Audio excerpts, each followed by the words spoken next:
Hello friends, I am Mukesh Goyal. I hope कि आप सारे बहुत अच्छे हैं। और फ्रेंड्स, आज जो हम बात करने वाले हैं, राजस्थान सेट के बारे में मैं बात करने वाला हूं फ्रेंड्स। और वो सेट जो 2012 में हुआ था, उसका जो जनरल पेपर हुआ था, पेपर वन, उसका हम पूरा का पूरा डिस्कस करेंगे डिटेल में। लेकिन एक भ्रम में मत रह जाना बिल्कुल ही कि ऐसा पेपर आएगा, क्योंकि उस टाइम बहुत इजी पेपर, आज अगर आज के उसमें देखें तो बहुत इजी पेपर था। कारण क्यों मैं ये किस तरह से ये बात कह सकता हूँ, क्योंकि आप उस टाइम यूजीसी नेट का भी पेपर वन देखोगे तो ऐसा ही आता था, और आज यूजीसी नेट का पेपर देखो आप, पेपर वन कैसा आता है। ठीक है, क्योंकि सिलेबस तो यूजीसी नेट पेपर वन का और आर सेट का सिलेबस तो सेम है, क्योंकि नेट की तर्ज पे ही होने जा रहा है। ठीक है ना, ये बात तो आपको पता ही है। तो ये बस एक आइडिया है, आप इस लेवल की तैयारी मत करना, है ना, इससे अपर लेवल की तैयारी करनी पड़ेगी। क्योंकि यूजीसी नेट का पेपर वन अभी आप एक बार देखना कि किस तरह का पेपर आ रहा है, तो उससे कंपेयर करना।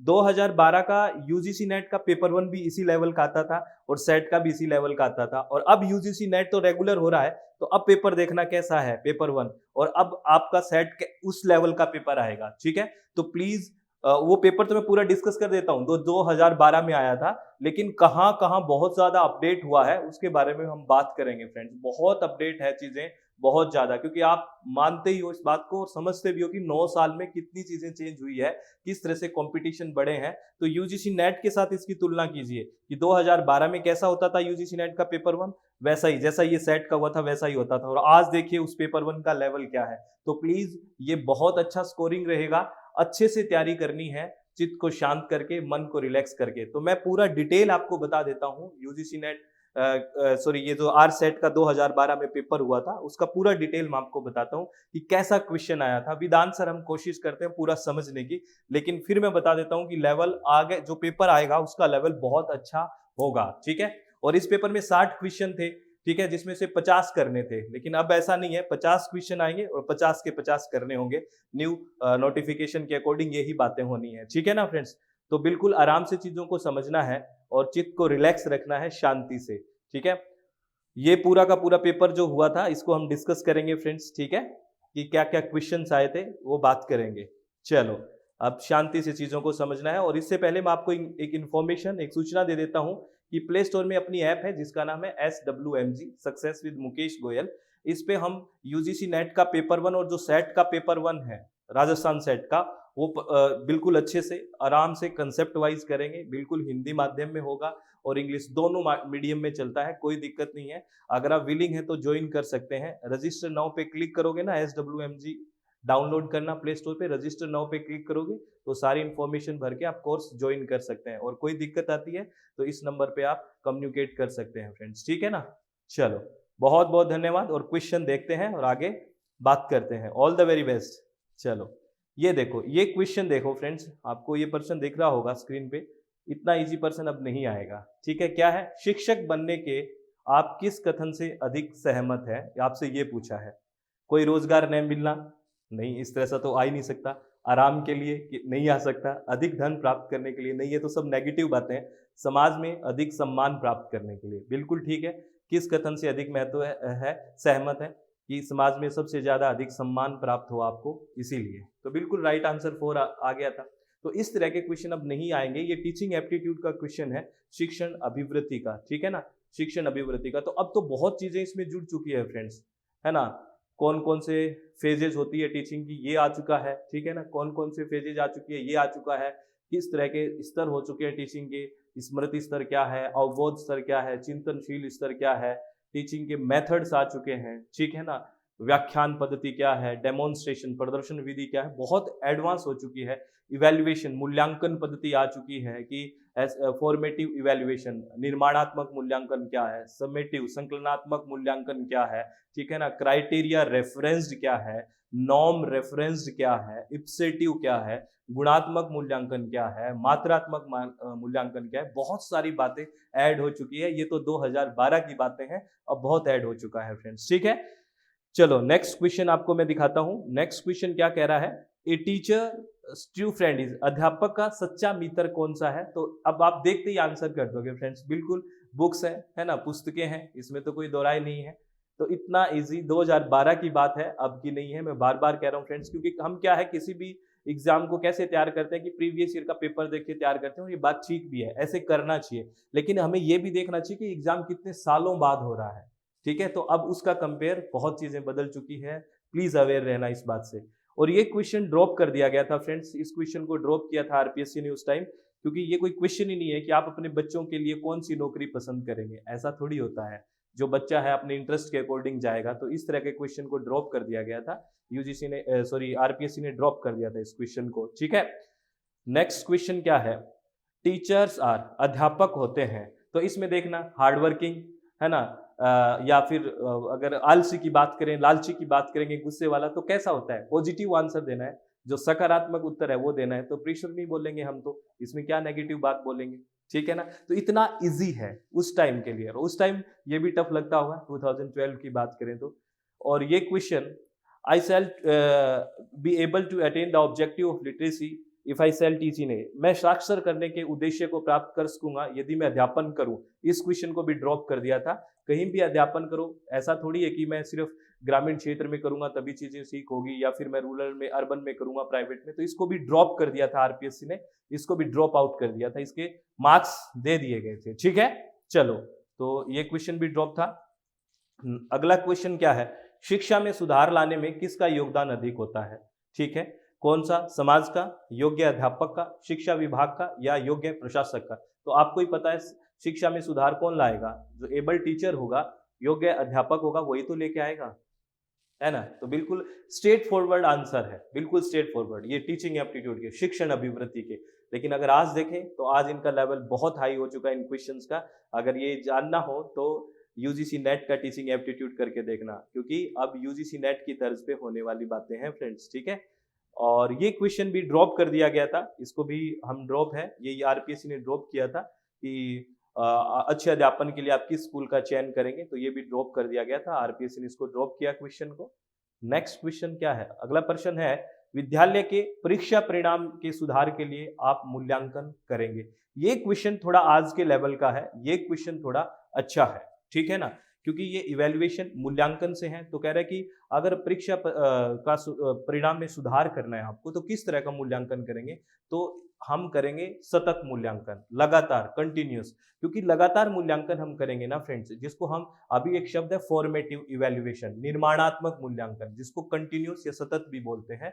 उसमें क्या होगा, हम लगातार मूल्यांकन करेंगे, सतत मूल्यांकन करेंगे, तो हम क्या है, उसकी वीकनेस को अच्छे से जानेंगे कि कहाँ पे ये वीक है ना। डेली बेसिस पे करेंगे तो बड़ा अच्छा रहेगा। क्लास में पढ़ाते पढ़ाते आप किसी से प्रश्न पूछो तो पता लगता है डाउट क्या है इसका, तो हम सतत करेंगे, कंटिन्यूस करेंगे। तो इसका राइट आंसर है सतत मूल्यांकन या कंटिन्यूस एंड कॉम्प्रिहेंशन इवैल्यूएशन। बात समझ गए फ्रेंड्स। तो ये क्वेश्चन मैं कह सकता हूं कि हाँ, आज भी ये क्वेश्चन कहीं ना कहीं पूछा जाता है, डायरेक्टली इनडायरेक्टली, ठीक है। चलो आगे चलते हैं। नेक्स्ट क्वेश्चन, ये क्वेश्चन भी ड्रॉप किया गया था, क्योंकि ये ड्रॉप करने लायक ही है। कह रहा है कि you will advise a talented student to become, एक प्रतिभाशाली छात्र को आप क्या परामर्श देंगे कि क्या बने वो। तो ये ड्रॉप कर दिया था, कुछ भी बनेगा, डिपेंड करता है कि उसका इंटरेस्ट क्या है। तो ये भी आपको ड्रॉप कर दिया गया था, आरपीएससी ने ड्रॉप किया था ये क्वेश्चन। आगे 10वां क्वेश्चन है, आप शिक्षण व्यवसाय क्यों अपनाना चाहते हैं, ठीक है ना। क्यों आप टीचिंग के प्रोफेशन में जाना चाहते हैं, तो आपको पॉजिटिव आंसर देना है, जो सकारात्मक है। नौकरी में सम्मान मिलता है, बिल्कुल सही बात है। ये अधिक अवकाश मिलता है, काम, नौकरी में कम काम करना पड़ता है। कहाँ कम काम करना पड़ता है, बहुत काम करना पड़ता है। जिम्मेवारी नहीं है, क्यों नहीं है, बहुत जिम्मेवारियां हैं। तो पॉजिटिव या सकारात्मक आंसर क्या है, नौकरी में सम्मान मिलता है ना, to get honour in your job. तो ये हो गया, ठीक है। लेकिन फिर मैं बार बार बता रहा हूं कि इस तरह के अब सिंपल क्वेश्चंस नहीं आने मेरे हिसाब से फ्रेंड्स, अब थोड़ा टफ रहेगा। ये क्वेश्चन है, अधिगम को स्थायी करने का उपयुक्त उपकरण कौन सा है। अगर हम देखें रेडियो में, टेप रिकॉर्ड, टीवी और ग्रामोफोन में, ज़्यादा ऐसा कौन सा है जो आपका जो लर्निंग है उसको परमानेंट कर देगा, आपकी अधिगम है उसको स्थायी कर देगा। तो आपको पता है टीवी, क्योंकि हमें दिखेगा भी और सुनेगा भी। जैसे आप मूवीज देखते हो तो आपको कितना याद रहता है, परमानेंट रहती है ना सारी चीजें, कि ये स्टोरी में जब बताता है, तो अगर आपको दिखाया भी जाए और सुनाया भी जाए तो कितना दिमाग में छप जाता है ना। तो इसका आंसर क्या आ जाएगा, टीवी आ जाएगा। परमानेंट मेमोरी के लिए ये ज्यादा बेहतर है, क्योंकि चीज दिख भी रही है और सुन भी रहा है, तो ज्यादा बेहतर है, ज्यादा परमानेंट यानी कि स्थायी हो जाएगा आपका अधिगम। तो ये इसका राइट आंसर है। अगर आगे चलें, कह रहा है कक्षा में अधिगम कराने के लिए विद्यार्थी को किस योग्यता स्तर का ध्यान रखना चाहिए? है ना? कक्षा में अधिगम कराने के लिए विद्यार्थी के किस योग्यता स्तर का ध्यान रखना चाहिए? आप एक शिक्षक हैं मान लो और आप एक किसी कक्षा में शिक्षण करवा रहे हैं, तो आप किस चीज़ का ध्यान रखोगे? कैसे बच्चों पे आप कैसे शिक्षार्थी पे आप ध्यान रखोगे? तो हमेशा आपको एवरेज लेवल पे ध्यान रखना होता है, ना बहुत टैलेंटेड की तरफ जाओगे, ना बहुत ही वीक लेवल पे जाओगे। आपको एवरेज औसत लेके चलना होता है, तभी आप चीज़ों को बेहतर तरीके से कर पाओगे। तो औसत स्तर के बारे में बात करेंगे हम, एवरेज लेवल पे बात करेंगे फ्रेंड्स, ठीक है? क्योंकि हर चीज़ का लेकिन एवरेज बात ही करते हैं, एवरेज ही चीज़ें होती हैं। नेक्स्ट क्वेश्चन करें, should student be given the liberty to ask question in a class? क्या छात्र को कक्षा में प्रश्न पूछने की छूट दी जानी चाहिए? हाँ, दी जानी चाहिए और हमेशा दी जानी चाहिए, क्योंकि उससे तो इंटरेक्शन बढ़ेगा। तो हमेशा देखो कितना सिंपल क्वेश्चन है, ऐसे सिंपल अब आना बहुत ही मुश्किल है फ्रेंड्स, बहुत मुश्किल है। टीचिंग एप्टीट्यूड बहुत टफ हो चुका है। ये 2012 की बातें कर रहा हूँ फ्रेंड्स में, और अब एग्जाम 23 में होने वाला है, तो सोच के देखिए आप, ठीक है। आगे है, शिक्षण अधिगम के उपयुक्त शैक्षिक स्तर क्या है? ठीक है, ये क्वेश्चन कहीं ना कहीं आज भी लेवल की बात करता है। ये अच्छा क्वेश्चन है, उस टाइम का भी और आज भी आता है। ये appropriate level in teaching learning process. अब हम कई तरह की बात करते हैं, कौन कौन से एप्रोप्रिएट लेवल होते हैं, कई शब्द पढ़ेंगे हम। संज्ञानात्मक क्या होता है, भावात्मक क्या होता है, क्रियात्मक क्या होता है, मेमोरी यानी कि स्मृति स्तर क्या होता है, अवबोध स्तर क्या होता है, चिंतनशील स्तर क्या होता है। तो अगर इसमें बात करें शिक्षण अधिगम के उपयुक्त शैक्षणिक स्तर, ये ज्ञानात्मक स्तर भी उपयुक्त है, भावात्मक स्तर भी उपयुक्त है और क्रियात्मक स्तर भी उपयुक्त है। यानी कि तीनों ही उपयुक्त है, इसमें कोई दिक्कत नहीं है। ऑल ऑफ द वो ये उपयुक्त है। ये क्या होता है इसके बारे में हम डिटेल से बात करेंगे, यहाँ से क्वेश्चन आने की पूरी संभावनाएं होती है फ्रेंड्स, ठीक है। चलो बहुत बढ़िया, इसमें लास्ट का ये हो गया। नेक्स्ट ये क्वेश्चन क्या कहता है, ये कह रहा है कि some student come late to school, you will. विद्यार्थी विद्यालय में देर से आते हैं, आप क्या करेंगे? ये साइकोलॉजी बेस्ड है, आप क्या करेंगे? तो पॉजिटिव आंसर देना है। क्या करोगे? उनको दंडित करोगे? नहीं, ये तो नेगेटिव चीज है, नकारात्मक है, ये तो नहीं करोगे। अभिभावक को सूचित करेंगे? देखो अभी अगर विद्यार्थी इस तरह का है ना जिसमें इंटरेक्शन ज्यादा है, तो एकदम से अभिभावक के पास नहीं जाएंगे। आप क्या करोगे? सही कारण का पता लगाओगे कि वास्तव में ये क्या क्यों किस वजह से ये हुआ है, लेट हुआ है, ये किस कारण से विद्यार्थी देर से आया है। कहीं कोई एक जेन्युइन रीजन ना हो, तो ये जरूरी है, सही कारण का हम पता लगाएंगे, ठीक है। तो ये एक बेस्ट ऑप्शन जाता है। चलो बहुत बढ़िया है ना। आगे चलें, नेक्स्ट क्वेश्चन कह रहा है, छात्र गृह कार्य करके नहीं लाते हैं, होमवर्क नहीं किया है, आप उनके साथ कैसा व्यवहार करेंगे? छात्र ने होमवर्क नहीं किया तो कैसा व्यवहार करेंगे? ऐसे नहीं है सर मैं तो मारूंगा, ना ना ना ना। अब क्या करेंगे? सकारात्मक और पॉजिटिव आंसर देना है। तो आप उसने जैसे लेट आने का कारण जानोगे, वैसे ही गृह कार्य न करने का कारण का पता लगाओगे। भाई आपने गृह कार्य किया क्यों नहीं है, इसके पीछे कारण क्या है, ठीक है। तो ये इसका आंसर हो जाएगा। इसके पीछे आप कारण ढूंढोगे, हो सकता है कई बार कोई जेन्युइन कारण है ना, सही कारण हो। ऐसा भी तो हो सकता है कि बीमार है, उससे झूठ ही नहीं बोला, हो सकता है वो बीमार हो भी। तो ये हो गया। आगे नेक्स्ट क्वेश्चन कह रहा है, छात्र कक्षा में पढ़ना नहीं चाहते हैं, उनके साथ आप कैसा व्यवहार करेंगे? ऐसे नहीं, गुस्सा नहीं करना। अगर नहीं पढ़ना चाहते हैं तो कक्षा से निकाल देंगे? नहीं, ठीक है। ट्यूशन पढ़ने का कहेंगे? नहीं। रुचि को देखकर पढ़ाएंगे? बिल्कुल। आप उनके अकॉर्डिंग टू इंटरेस्ट, रुचि के अकॉर्डिंग उसको पढ़ाना शुरू करोगे कि चल इसमें इसकी रुचि लग रही है, तो वो पढ़ाएंगे आप, तो ये ज्यादा बेहतर है। तो इसका आंसर थर्ड हम दे देंगे, जो बेस्ट ऑप्शन की तरफ जाता है, ठीक है। अब 18वां क्वेश्चन 18, पाठ योजना की विशेषता होती है, the characteristic of lesson plan. जो हम देखो, आपको एक बात मैं बता दूं फ्रेंड्स, जब हम टीचिंग करवाते हैं ना, ये फेजेज ऑफ टीचिंग से क्वेश्चन है, यानी कि कौन कौन सी फेज से होकर शिक्षण होता है। तो पहला क्या होता है, होता है, प्री फेज होता है। एक तरह से पहले क्या करते हैं, जब प्लानिंग बनाई जाती है, फिर इंटरेक्शन किया जाता है, अंतः क्रिया किया जाता है, फिर पोस्ट होता है, यानी कि उसमें मूल्यांकन वगैरह की बात होते हैं। तो ये कह रहा है लेसन प्लान में क्या होगा, तो इसमें सबसे पहले होगा कि जो लेसन प्लान कर रहे हैं वो पूरा ऑर्गेनाइज्ड वे में हो, यानी कि पाठ्य योजना के सोपान व्यवस्थित हो। सबसे बेस्ट ऑप्शन कौन सा जा रहा है? 4, क्योंकि व्यवस्थित होगा, ऑर्गेनाइज होगा, तभी तो सही से बात होगी। और आपको मैं बता दूं फ्रेंड्स, इस तरह के जो क्वेश्चन में ऑप्शंस होते हैं ना, ऑर्गेनाइज यानी कि व्यवस्थित जैसे शब्द होते हैं, ये बड़े पॉजिटिव शब्द होते हैं, इनको हम ऑप्शन में नहीं छोड़ सकते हैं, ठीक है। तो इसका राइट आंसर क्या हो गया? 4 हो गया फ्रेंड्स, ठीक है। चलो नेक्स्ट क्वेश्चन की बात करते हैं। ये कह रहा है शिक्षण प्रक्रिया संबंधी उद्देश्य की प्राप्ति के लिए निम्न में से किसका होना आवश्यक है? किसका होना आवश्यक है? जो आपने कुछ पढ़ाने के लिए यानी कि आप शिक्षण करवा रहे हैं और कुछ उद्देश्य हैं उसके, तो उसमें किस चीज़ का होना बहुत ही आवश्यक है? अनुमान लगाना? नहीं। चरों पर नियंत्रण रखना, निरीक्षण न करना, चरणों पर नियंत्रण न रखना। तो सबसे पॉजिटिव कौन-सा है? आप जो भी कंट्रोल है वेरिएबल्स पे, आपका नियंत्रण तो होगा, तभी आप उसके उद्देश्य तक पहुँचोगे। अगर आपका नियंत्रण ही नहीं है, आपका वेरिएबल्स जो चीज़ें वेरी हो रही है, बदल रही है, उस पे अगर नियंत्रण ही नहीं है, तो आप एक बात बताइए कैसे अपने ऑब्जेक्टिव या उद्देश्य तक पहुँच सकते हैं? तो आपको चरों पर नियंत्रण रखना होगा, जो वेरिएबल्स हैं, उनको कंट्रोल में लेके रखना पड़ेगा, तभी आप अपने एक ऑब्जेक्टिव तक पहुँचोगे। ठीक है फ्रेंड्स? नेक्स्ट कह रहा है कि सीखने वाले को स्वयं ज्ञान की खोज करने का अवसर देना को किसके कथित किया था या किसने कथित किया था, यानी कि ये कथन किसका है? सीखने वालों को स्वयं ज्ञान की खोज करने का अवसर देना, ये किसका है? ये कथन योकम और शिम्पसन का है।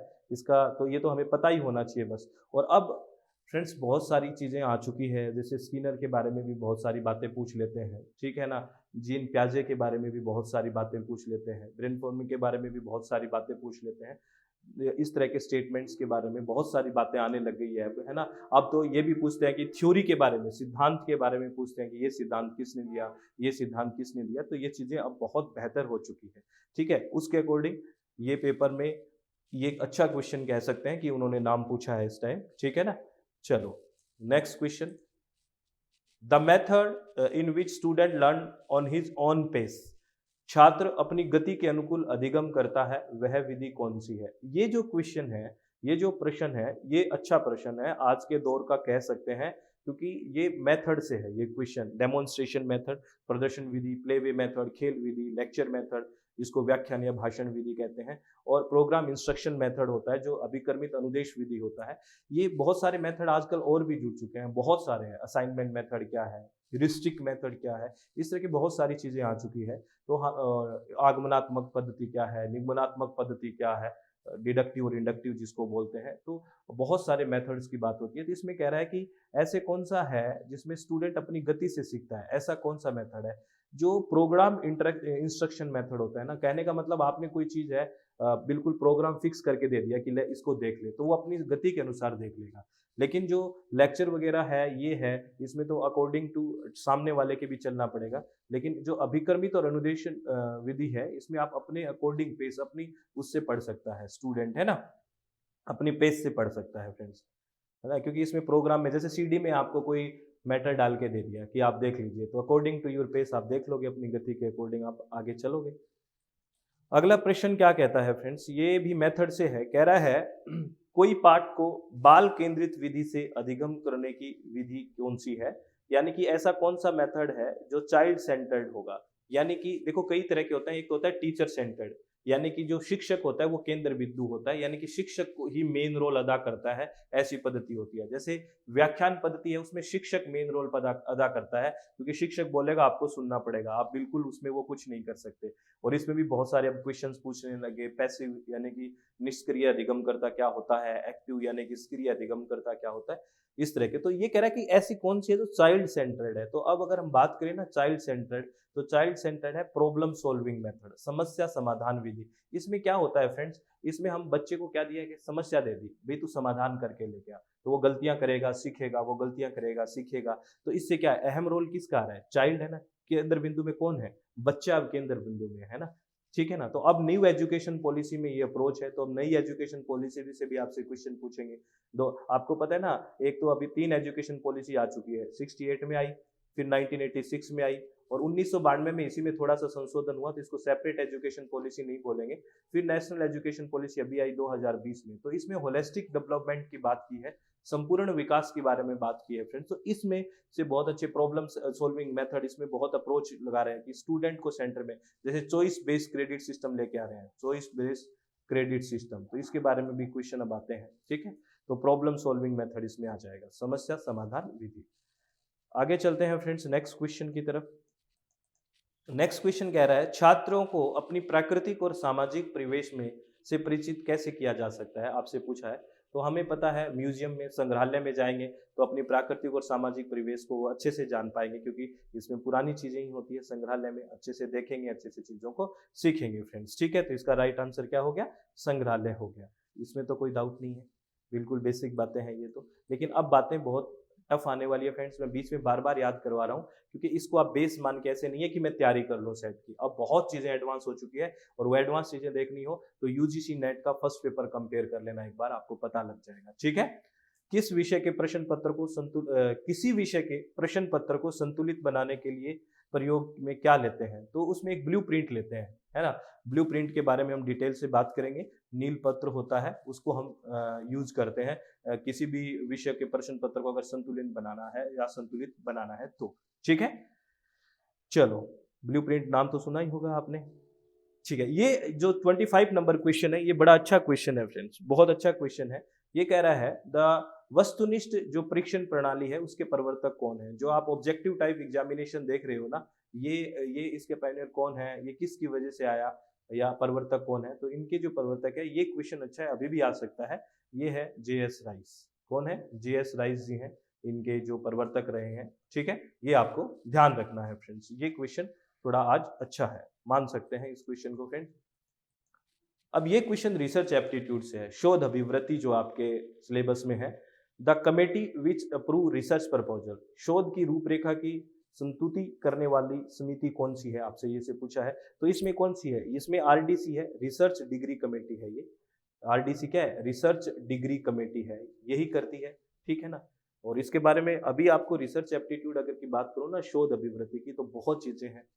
गुणात्मक रिसर्च क्या है ना, मात्रात्मक शोध क्या होती है, मौलिक शोध क्या है, व्यवहारिक शोध क्या है, क्रियात्मक शोध क्या है, ठीक है, ऐतिहासिक शोध क्या है, क्रॉस सेक्शनल रिसर्च क्या है, लॉन्गिट्यूडिनल रिसर्च क्या है। बहुत तरह की रिसर्च के बारे में बात होने शुरू हो गई है फ्रेंड्स। इस तरह के क्वेश्चंस अब आना मुश्किल है। ठीक है, चलो आगे बात करूं। ये क्वेश्चन ड्रॉप आउट कर दिया था फ्रेंड्स, क्योंकि ये पूछा था कि जो सैम्पलिंग का क्वेश्चन है कि डाटा कलेक्शन कैसे कर सकते हैं, तो ये सारे लगभग मेथड यूज कर सकते हैं। तो ये एक ड्रॉप कर दिया था, ये क्वेश्चन ड्रॉप कर दिया था। और अब सैम्पलिंग भी बहुत इंपॉर्टेंट हो चुका है। प्रायिकता और गैर प्रायिकता सैम्पलिंग क्या होती है, इस तरह के क्वेश्चन अब आने लग गए हैं।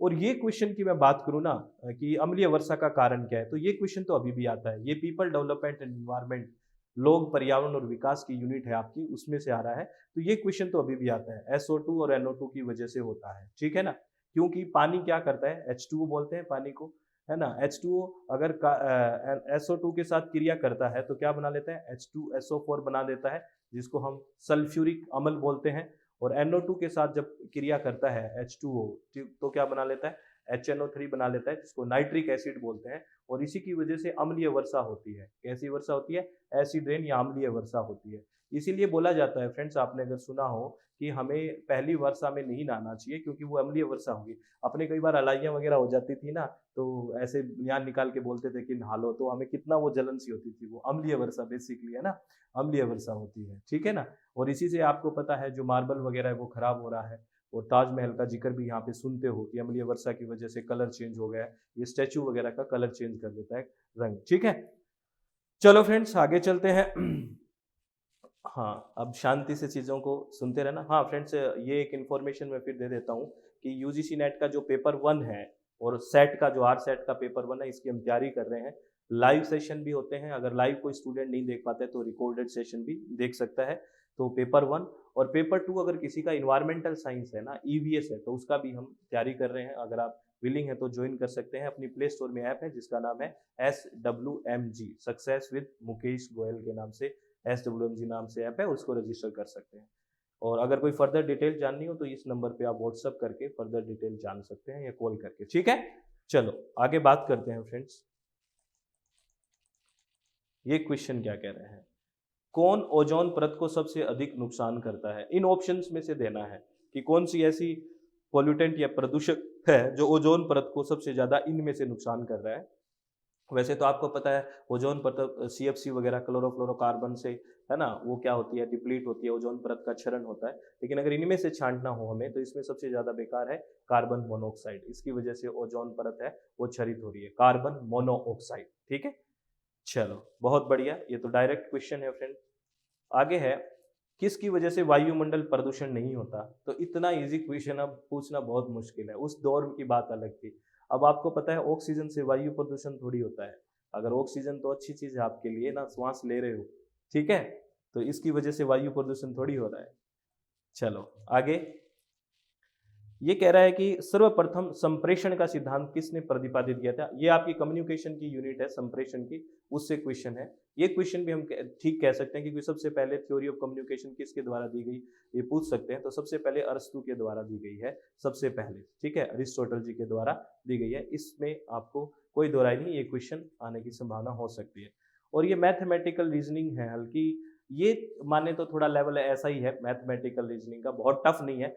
तो मैं आपको एक सजेशन दूंगा कि उतनी गहराई मैथमेटिकल रीजनिंग मत करना कि बैंक की और ये इस तरह की नहीं। हाँ, नॉर्मल करोगे ये काम चल जाएगा यहाँ पे। ये अभी भी अगर यूजीसी नेट की भी बात करें तो बहुत टफ नहीं आती है, ठीक ठाक आती है, ठीक है। तो आप देख लेते हैं, इसमें फाइंड आउट कर लेते हैं क्या है। इसमें 0 है, 7 है, 26 है, उसके बाद ये पूछा है। तो आप देखो इसमें इसमें क्यूब लग रहा है, ठीक है। तो 2 की पावर क्यूब कितना हो गया? 8, 8 में से एक गया 7, और 3 की पावर 29, ठीक है, 3 3 9 9 27, 27 में से एक गया 26, यही हो रहा है। तो अब 4 की पावर आ जाएगा ये क्यूब, 4 चौका 16, 16 चौके 64, 64 में से एक गया 63 आंसर आ जाएगा। आपने समझा ना क्यों? बस ऐसे ही कर रखा है। जीरो की यहाँ पे 1 की पावर 3 कर दिया, पहले 1 की पावर 3 कर दो, ठीक है, और -1 कर दो, फिर 2 की पावर 3 कर दो, -1 कर दो, 3 की पावर 3 करके -1, 4 की पावर 3 करके -1, ऐसे ऐसे है। 5 की पावर, तो 1 की पावर 3 कितना हो गया? 1 ही हो गया, -1 कितना बच गया? 0, तो ये 0 ही है। 2 की पावर 3 कितना है? 8, 8 में से एक गया, कितना बचा? 7, देखो ये 7 ही है, ठीक है। 3 की पावर 3 कितना हो गया? 27, 27 में से एक गया 26, ये 26 ही है। तो नेक्स्ट नंबर पूछा है, बीच में क्या आएगा? 4 चौका 16, 16 चौके 64, 64 में से एक गया 63, तो राइट आंसर क्या आ गया? 63 आ गया, ठीक है, 63 राइट आंसर आ गया। तो ये इजी है काफी फ्रेंड्स, ठीक है। तो इस तरह के क्वेश्चन तो आप करते ही रहते हो, इस तरह के क्वेश्चन में तो कोई दिक्कत ही नहीं है। और ये देखो ये कैसा क्वेश्चन दे दिया, बहुत सिंपल दे दिया। कह रहा है 10 है और इधर 11 लिख रहा है, 1001 है, ठीक है, इधर 100 लिख रहा है, तो इधर क्या लिखेगा ये? नहीं सॉरी, इधर इनके दो के बनाओ, 1000 का 1001 लिख रहा है ये 1000 है, 1000 का 1 इधर लिख रहा है, 10 का 11 इधर लिख रहा है, तो सीधी सी बात है 100 का इधर क्या लिखेगा? 101 लिखेगा। ये तो बेसिक सी बात है, एक बढ़ा रहा है इधर, तो 101 आ गया। इतने इजी क्वेश्चन तो नहीं आएंगे फ्रेंड्स। ये 2012 में जाके देखो आप, आज से 10 साल पहले जाके देखो, इस तरह के क्वेश्चन का इजाद हुआ था, इस तरह के क्वेश्चन का एक तरह से आविष्कार ही हुआ होगा, लेकिन अब वो ट्रेंड चला जा चुका है। प्लीज इस तरह के चीजों को, अभी तो इतना इजी नहीं आएगा। कभी आप मार खा जाते हैं ना कई बार कि चीज इतनी इजी आ जाएगी, इतना इजी नहीं आएगी, ठीक है। और ये क्वेश्चन देखो, अब कह रहा है 0 के बाद 3 है, ठीक है, 3 के बाद 8 है, तो ये बताओ इसमें 3 का गैप है बीच में, और इसके कितने का है? +5 करोगे, इसमें कितना करोगे? +7 करोगे, इसमें कितना करोगे? +9 करोगे ना, और इसमें कितना करोगे? +11 करोगे, इसमें कितना करोगे? +13 करोगे, और इसमें कितना करना है? +15 करना है। कर दो 15, 8 और 5 13, 3 4 5 1 6 63, ये 63 आ गया, ठीक है ना। ये तो बिल्कुल बेसिक क्वेश्चन है, ये तो आप कर ही लोगे, बहुत ईजी है। सर हम सारे कर लेंगे, बहुत अच्छी बात है, आप अच्छे से, लेकिन तैयारी अभी से ही करनी है फ्रेंड्स, ठीक है। आप ऐसे मत करना कि तैयारी कभी बाद में सोचो कि फॉर्म आ जाएंगे फिर ये करेंगे फिर वो करोगे, ऐसे बहुत लेट हो जाओगे। ये सीरीज को कंप्लीट करना है। ये ए, इनको ही देख लो, बेसिक सी बात है। ए के बाद ई है, यहाँ पे देखना, तो बी सी डी, 3 अक्षर छोड़ दिए इसने, बी सी और डी 3 अक्षर छोड़ दिए। ई के बाद आई है, ई एफ जी एच 3 अक्षर छोड़ रहा है, तो आप 3 अक्षर छोड़ दो। आई के बाद जे के एल 3 अक्षर छोड़ दो, नेक्स्ट क्या आएगा? एम आएगा, तो पहले एम आएगा, तो देख लो किस में है, इसी में एल हो, सेकंड ऑप्शन हो गया, पहले एम आएगा, बात खत्म। तो इसमें तो कोई नहीं, खत्म बात बिल्कुल, ठीक है, इसमें तो कोई दिक्कत नहीं है। अगला क्वेश्चन देखो क्या कह रहा है। ये कह रहा है कि इस कोड में RATIONAL रेशनल को ऐसे लिखा जाता है, तो ट्राइबल को कैसे लिखोगे? तो इसमें क्या कर रखा है इन्होंने, देखो RAT को क्या लिखा है, R को आगे लिया है और T को A को, मतलब इसको उल्टा लिख दिया। तो ये कोई बेसिक सी बात है, इसको क्या करना है, इसको R को R रहने दिया, इसने R को R रहने दिया, तो इसको T का T रहने दो, तो सब में T का T है। अब TAN को, जो ये है ना AT को क्या लिखा है इन्होंने? TA लिखा है, उल्टा लिखा है, तो अब IR लिख दो, तो IR लिखो, तो IR इसमें भी है, IR इसमें भी है, IR इसमें भी है। अब आगे चलो, इसमें देखो आपने ION है, इसमें क्या लिखा है उसने, ION को NIO लिखा है, तो यहाँ क्या है IBL है, तो ये है ना आई नहीं BAL है, तो LBA लिख दो। LBA कहाँ पे है, देखो LBA ये रहा, ठीक है। तो ये तो बेसिक सी चीजें हैं, ये तो हो ही जाएगी, कोई दिक्कत नहीं है, आप कर लोगे, ठीक है। ये तो उल्टा सीधा करना है, और ये तो आपको क्या करना है, कुछ नहीं, A to Z है ना, याद कर लो कौन सी पोजीशन पे आ रहा है, A कौन सी पे है, B कौन सी पे है, C कौन सी पे है, ये तो हो जाएगा। ये कह रहा है कि 74683, यानी कि इसको GREAT लिखते हैं, तो 7684 को क्या लिखेंगे, तो इसमें सीधा सा बात ये है कि G को 7 लिख रहा है, R को 4 लिख रहा है, ठीक है। तो हमें 7 को क्या लिखेंगे, G लिखोगे, क्योंकि इधर G लिख रखा है। 4 क्या है इसमें, 4 देखो 4 क्या है, 4 आ रहा है इसमें। 6 क्या है, देखो 6 इसमें E है, देखो E तीसरे नंबर पे 6 है, तीसरे नंबर पे E है, तो E लिखो GE, तो GE यही बन रहा है पहला, और तो G किसी में है ही नहीं, देखो तो यही ऑप्शन आ गया, ठीक है। तो इतना इजी नहीं आता सर, आप बार बार मत को डराओ मत, मैं डरा नहीं कर रहा, सचेत कर रहा हूँ फ्रेंड्स कि इस तरह के क्वेश्चन अब बहुत कम आ रहे हैं, और इसमें आपको बताना है ओड कौन सा है, मतलब कौन सा ऐसा है जो इससे असंगत है, तो आप बताओ इसमें कौन सा असंगत है। अगर इसमें बात करें, ये ब्लैक के साथ एक व्हाइट इधर है, इस ब्लैक के साथ एक व्हाइट इधर है, यूं ही बेसिक सी बात करें, इस ब्लैक के साथ एक व्हाइट इधर है, लेकिन इसमें देखो इस ब्लैक के साथ आधे आधे में एक में ही बना दिया ये, तो ये बिल्कुल असंगत है भाई, ये इनके साथ मैच ही नहीं कर रहा तीनों के साथ, फिर तो राइट आंसर कौन सा आ गया, डी आ गया, ठीक है। बिल्कुल बेसिक सी बात है ये तो, ठीक है। सर ऐसा आ जाए ना तो पता नहीं हम क्या कर दें, उस टाइम दिक्कत हो जाती 2012 में, ऐसे क्वेश्चन नए नए थे, ठीक है ना। मिरर इमेज कैसे बनेगी इसकी, तो मिरर इमेज आपको पता है कैसी बनती है, खड़े होकर देख लो तो उल्टा बनती है, तो देखो इसकी जस्ट अपोजिट कौन सी है, ये वाली है, देखो ये वाली बी वाली इसकी जस्ट अपोजिट है, ठीक है। आंखें और मुंह देख लो किधर है, थोबड़ा देखो किधर है इसका, नाक देख लो, ठीक है। आगे है, सशक्त अभिप्रेरण सीखने का प्रभावशाली घटक क्या है। सशक्त अभिप्रेरण सीखने का प्रभावशाली, पावरफुल मोटिवेशन, तो क्या है, इससे बालक स्वस्थ रहता है, प्रसन्न रहता है, ध्यान ध्यान करता है, लर्न रैपिडली, शीघ्र सीखता है, क्योंकि सीखने की बात ही चल रही है। तो अगर सशक्त अभिप्रेरण है, उसको मोटिवेशन अच्छा है, अभिप्रेरणा अच्छी है, तो सीखने की बात ही हो रही है ना क्वेश्चन में, तो आंसर में भी तो सीखने की बात करोगे, तो शीघ्र सीखता है, जल्दी सीखता है, अगर उसको मोटिवेशन या अभिप्रेरणा अधिक है, चाहे बाह्य हो चाहे आंतरिक हो, ठीक है ना। ये बहुत अच्छे से इसकी थ्योरीज पूछते हैं स्किनर वगैरह के बारे में, और ये ICT से है, इंफॉर्मेशन और कम्युनिकेशन टेक्नोलॉजी से, गीगाबाइट के बारे में पूछा है।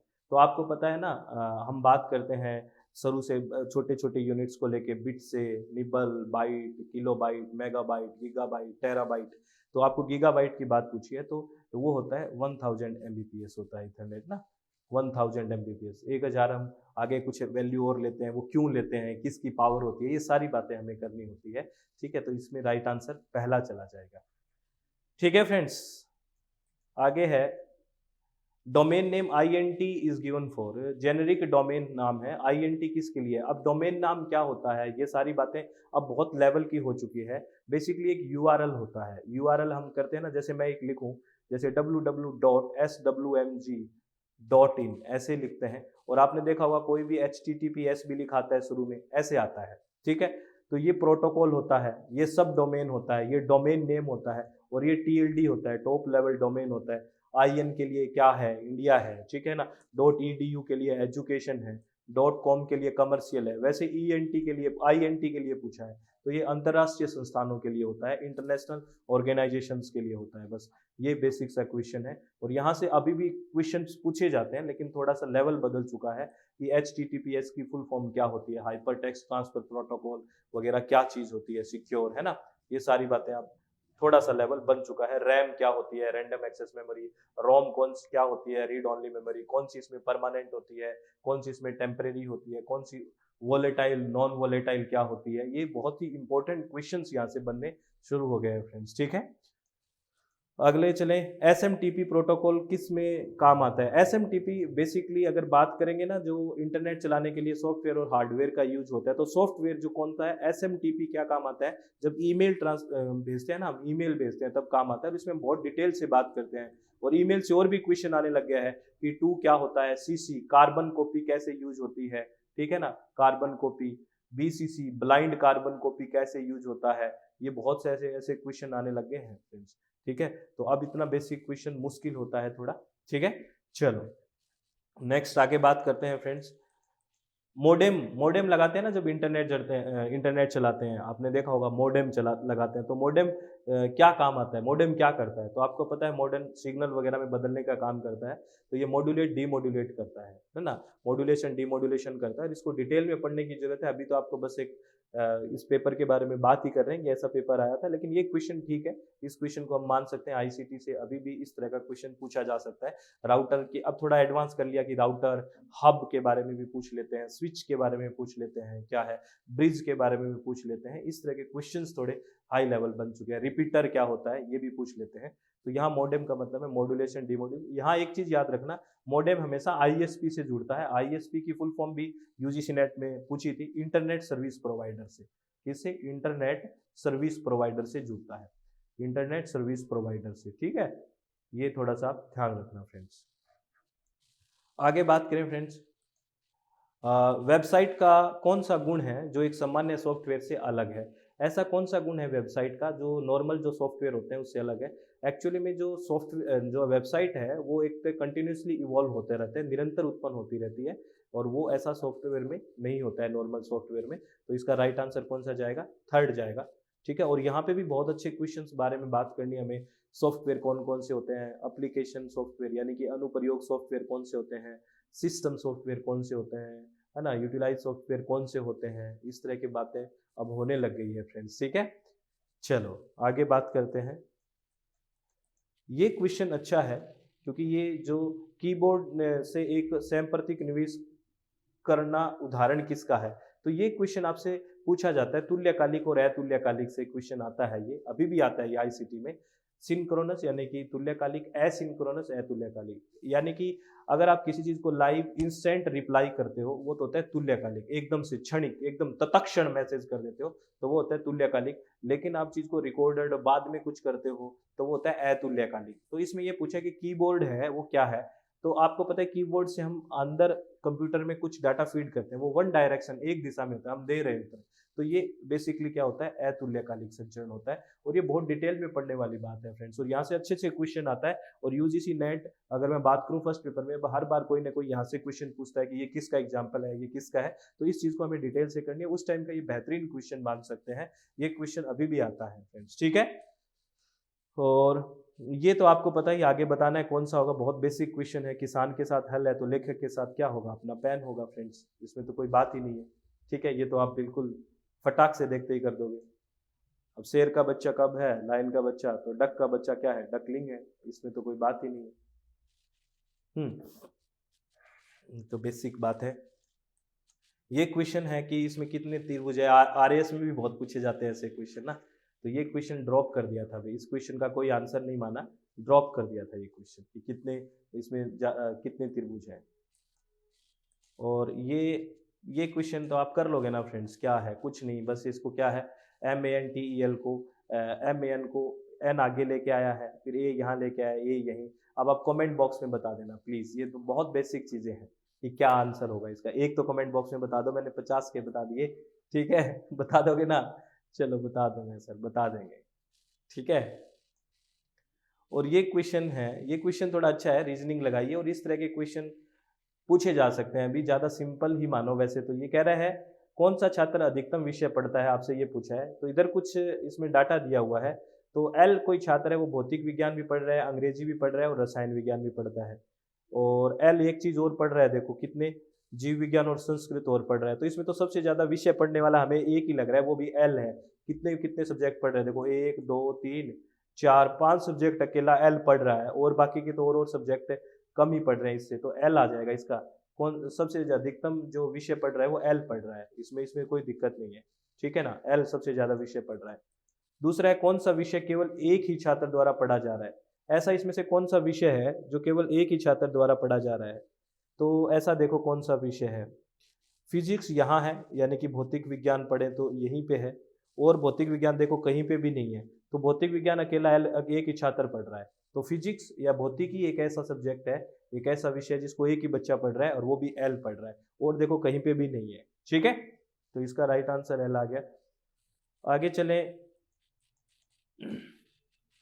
कौन से दो विषय दो से अधिक छात्रों द्वारा पढ़े जा रहे हैं? कौन से ऐसे दो विषय हैं जो दो से अधिक छात्रों के द्वारा पढ़े जा रहे हैं? कौन से ऐसे दो विषय हैं? देखो, दो से अधिक मतलब तीन या दो से अधिक तीन भी हो सकते हैं। तो केमिस्ट्री है वो एल के द्वारा भी पढ़ी जा रही है, केमिस्ट्री है वो एम और एन के द्वारा, दो और एक, तीन छात्र हो गए। तो एक तो केमिस्ट्री हो गई, रसायन विज्ञान हो गया। और इंग्लिश देखो, एक तो इसके द्वारा पढ़ी जा रही है एक, और दो ये हो गए पी और एम, तीन। तो केमिस्ट्री और रसायन विज्ञान और क्या हो गई, रसायन विज्ञान और अंग्रेजी हो गई भी, जो दो से ज़्यादा छात्रों के द्वारा पढ़ा जा रहा है। ठीक है, तो देख के पता लग रहा है, सीधा सीधा दिख रहा होगा ना। चलो, कौन से छात्र केवल दो विषय पढ़ रहे हैं? कौन से ऐसे छात्र हैं जो केवल दो विषय पढ़ रहे हैं? तो एल तो हो ही नहीं सकता, एल तो 5 विषय पढ़ रहा है, तो एल वाले ऑप्शन काट दो भाई। ये एलिमिनेशन मेथड होता है, हम सीखेंगे इस मेथड को। एलिमिनेशन मेथड बहुत जरूरी होती है, जब तक ये नहीं आएगा तो दिक्कत हो जाएगी। ठीक है ना। और क्या है, और देखो ऐसा कौन सा है, आपसे ये पूछा है जो क्या पढ़ रहा है, दो दो ही विषय पढ़ रहे हैं ना। कौन से छात्र केवल दो ही विषय पढ़ रहे हैं? तो एल तो कट गया। और क्या है, और देखो उसमें एम, देखो वो एम एम है ना, एम कितने पढ़ रहा है? देखो ये अगर एम की बात करो तो एम केमिस्ट्री भी पढ़ रहा है और साइकोलॉजी भी पढ़ रहा है, रसायन और मनोविज्ञान पढ़ रहा है, हिंदी और अंग्रेजी पढ़ रहा है। तो एम वाला भी कट जाएगा ऑप्शन, क्योंकि ये तो क्या पढ़ रहा है, दो से ज्यादा पढ़ रहा है। और आपके प्रश्न में पूछा है दो ही विषय कौन सा पढ़ रहा है, तो दो विषय, ऑप्शन कौन सा बच गया, ओ और बी पढ़ रहे हैं दो विषय। तो ये एक एलिमिनेशन मेथड बोलते हैं, ये बहुत इंपॉर्टेंट है, ये आपको करना है। ठीक है, ये हम बात करेंगे और मैं आपको इसकी पीडीएफ शेयर कर दूंगा। ठीक है, अपना टेलीग्राम लिंक है SWMG UGC नेट के नाम से, SWMG UGC नेट के नाम से टेलीग्राम है, उस पर आपको ये पूरी की पूरी पीडीएफ शेयर कर दूंगा फ्रेंड्स, आप पीडीएफ में देख लेना। ठीक है, सारी चीजें। ये कह रहा है कौन से छात्र जीव विज्ञान, संस्कृत और भौतिकी नहीं पढ़ रहे हैं? ऐसे कौन कौन से छात्र हैं जो ना तो जीव विज्ञान पढ़ रहे हैं, ना संस्कृत पढ़ रहे हैं और ना भौतिक विज्ञान पढ़ रहे हैं? ऐसे कौन कौन से छात्र हैं? तो अगर बात करें इसमें ऑप्शन के अकॉर्डिंग चलना है, तो एम है एक, तो ना एम क्या नहीं पढ़ रहा, ना तो जीव विज्ञान पढ़ रहा है, क्योंकि एम क्या क्या पढ़ रहा है, एक तो रसायन विज्ञान पढ़ रहा है, एक मनोविज्ञान पढ़ रहा है, एक हिंदी पढ़ रहा है, एक अंग्रेजी पढ़ रहा है। एम ना तो जीव विज्ञान पढ़ रहा है, ना संस्कृत पढ़ रहा है, ना भौतिकी पढ़ रहा है। अगर एन की बात करें, एन भी देखो, एन भी रसायन विज्ञान और मनोविज्ञान पढ़ रहा है, जीव विज्ञान तो नहीं पढ़ रहा। जीव विज्ञान और संस्कृत एल और ओ पढ़ रहे हैं, तो एल और ओ जिस ऑप्शन में वो काट दो, ओ वाला काटो, ये ओ वाला काटो। अब एम एन तो पक्का ही आना है, क्योंकि ये तो इसमें इन दोनों में ही है। अब पी है कि नहीं इसको चेक कर लो। पी देखो, पी यहाँ पे है और ये हिंदी और अंग्रेजी पढ़ रहा है, और पी कहीं नहीं है, तो ये ना तो जीव विज्ञान पढ़ रहे, ना संस्कृत, ना भौतिकी। तो राइट आंसर 1 आ गया। सही आंसर एम एन और पी, तीन ऐसे छात्र हैं जो ना तो जीव विज्ञान पढ़ रहे, ना संस्कृत पढ़ रहे और ना भौतिकी पढ़ रहे। तो ये तीन ऐसे छात्र हैं। समझ में आया ना। तो यही एलिमिनेशन मेथड होता है कि ये तो होगा ही नहीं, उसको काट दो, इसको एलिमिनेशन मेथड, इनको बाहर निकालो ऑप्शंस को। ठीक है, उसके बाद में अगर मैं बात करूं फ्रेंड्स, ये आपके ना पैसेज आया था, पैराग्राफ आता है, पैराग्राफ ये अभी भी आता है और ये काफ़ी अच्छा आता है और ये थोड़ा टफ लेवल का भी होता है, तो इसकी प्रैक्टिस हमें डे बाय डे करनी है। तो इसके लिए मैं आपको ये इसके आंसर बता देता हूँ फ्रेंड्स। ये मैं आपको क्योंकि पढ़ के करना पड़ेगा, आपको अच्छे से दिख नहीं रहा होगा अभी, तो आंसर बता देता हूँ इसका कि कौन कौन सा आंसर माना था आरपीएससी ने। तो ये जो पहला है ना, सहनशीलता क्या है, ये अकॉर्डिंग टू इस पैसेज के ही आंसर देना है। तो इसका जो 56 का आंसर सहनशीलता क्या है, इसका जो आंसर माना था, ये आंसर सेकंड माना था। दूसरों को वे मनाना चाहते हैं, मानने देना बिना दंडित किए, ये वाला जो ऑप्शन है ये माना था। अब आप देख लेना आपके अकॉर्डिंग भी ये ऑप्शन है क्या, पढ़ना पड़ेगा ये तो, है ना। और विज्ञान ने मानव को सहनशील कैसे बनाया है, अगर 57 की बात करें तो इन्होंने इसका आंसर क्या माना था, 57 में आरपीएससी ने आंसर माना था, उसे सोचने और तर्क करने देने से, ये फर्स्ट ऑप्शन माना था फ्रेंड्स। ये एक बार आप कर लेना, है ना। उसके आंसर बता रहा हूँ फ्रेंड्स इसके आपको मैं, है ना। और इसमें शायद 58 और 59 वाली एक नहीं है क्वेश्चन, 60 आ गया डायरेक्ट, तो मैं 60 का आपको आंसर बता देता हूँ, इसका सेकंड था। ठीक है, तो वो ये तो पैसेज है, ये तो आप जितना प्रैक्टिस करोगे उतना ही अच्छे से होगा फ्रेंड्स, है ना। ये तो अभी भी आता है पैसेज, अनसीन पैसेज अभी भी आएगा आपके ना आर सेट में, नए में। तो फ्रेंड्स ये सारे जो क्वेश्चंस थे हमने बात की, जो 60 के 60 क्वेश्चन, पहले 60 क्वेश्चन आते थे, उसमें से 60 में से 50 करने पड़ते थे। अब ऐसा नहीं है, अब 50 ही आएंगे, 50 करने पड़ेंगे, लेकिन नेगेटिव मार्किंग तो नहीं है। और ये अच्छे से इसमें मार्क्स लेने हैं क्योंकि ये जुड़ेंगे, क्योंकि नेट में भी जुड़ते हैं, तो बहुत इंपॉर्टेंट है ये पेपर। और ये लेवल बहुत ही कम था फ्रेंड्स, अगर आप देखोगे ना 2012 के हिसाब से तो बहुत अच्छा था, लेकिन ये 10 साल पुराना पेपर है। लेकिन हमने डिस्कस इसलिए किया इस क्वेश्चन पेपर को, क्योंकि आप ये सोचो कि ऐसा ही आएगा, नहीं, ये आपको, क्योंकि उस टाइम नेट का पेपर जो पेपर वन था वो भी ऐसा आता था, लेकिन आज देखो उसका पेपर वन कैसा आता है, तो बहुत टफ, बहुत ही चीजें जुड़ चुकी है। और कंपटीशन कितना हावी होने वाला है आपको पता है, क्योंकि 9-10 साल बाद कोई चीज हो रही है, तो कितना मतलब हो रहा होगा, कितनी चीजें इंप्रूव हुई है, कितनी फैसिलिटीज बढ़ी है, तो उसके अकॉर्डिंग आपको काम करना है। तो ऑल द वेरी बेस्ट। ये हमारी प्ले स्टोर में ऐप है जिसका नाम है SWMG, success with Mukesh Goyal. इसमें हम पेपर वन पूरा पढ़ेंगे फ्रेंड्स, 1 से लेके 10 यूनिट, और हिंदी माध्यम में कोई भी दिक्कत नहीं आएगी। इसको आप SWMG के रजिस्टर नाउ करोगे और सारी डिटेल वो आपको भरना है, नाम, आपका फ़ोन नंबर, एड्रेस, और सॉरी आपका नाम, आपका जो कॉन्टैक्ट नंबर, और आपका ईमेल एड्रेस, और पासवर्ड खुद का क्रिएट करके आप कोर्स पे जाके आप ज्वाइन कर सकते हो। हम यूजीसी नेट पेपर वन को बहुत सालों से पढ़ रहे हैं फ्रेंड्स, बहुत सालों से, और वैसा ही ये सेम सिलेबस है, तो बहुत अच्छे से चित्त को शांत करके रिलैक्स होकर सारी बातें करेंगे। और आपको ऑल द वेरी बेस्ट। इसमें लाइव सेशन भी है, अगर कोई स्टूडेंट लाइव नहीं कर पाता है तो हम रिकॉर्डेड सेशन भी इसमें देते हैं। अगर कोई मान लो लाइव क्लास नहीं कर पाते तो रिकॉर्डेड, और लाइव में रेज हैंड का भी ऑप्शन रहता है, अगर कोई स्टूडेंट कुछ पूछना चाहता है बीच में तो पूछ सकता है। तो आप लोग हमेशा खुश रहिए, ऑल द वेरी बेस्ट। और हमारी एक लास्ट हमेशा बात याद रखिए, और वो हमेशा एक ही बात होती है अपनी, कि चित्त को शांत रखें, चित्त शांत रखें और खुश रहे। और प्लीज अभी से चीजों को तैयार करें, नहीं तो दिक्कत हो जाएगी जितना डिले करोगे, ठीक है ना फ्रेंड्स। तो सबको ऑल द वेरी बेस्ट, आप खुश रहिए और इसी तरह से पढ़ाई करते रहिए। ये एनालिसिस 1-2 बार देखने से आपको पता लगेगा कि चीजें अभी बहुत बदली है, इस तरह से अप्रोच होने लग गई है, ठीक है। बहुत बहुत धन्यवाद, thank you, thanks a lot friends, बहुत बहुत धन्यवाद।